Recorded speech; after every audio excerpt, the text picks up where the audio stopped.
Hey there sailors, in this video I'm going to show you how you can get 50% more gunpowder production in Windrose. Now currently on my location right now, I'm right inside the Brethren of the Coast main base. Over on my map, this is pretty much right within the areas of the Foothills region, which is pretty much the second region of the map that you can unlock after you've defeated the local threat over the coastal jungle. Now to put this into perspective, this is my first island right over here.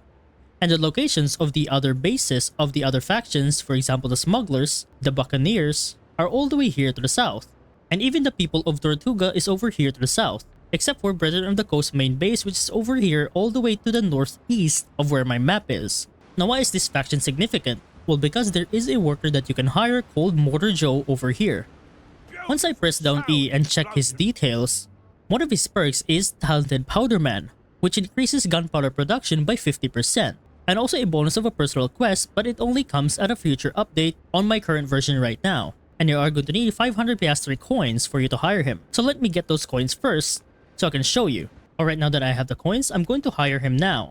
Alright, now back over to your base, approach your millstone right over here and press down E. And then check over two workers right here and you will see Mortar Joe as one of the available workers. Make sure to assign him so he's stationed on the millstone. And now if you check again to the millstone, you can see the symbol right here. This basically means that this recipe has been improved by a worker, and the required resources will remain the same.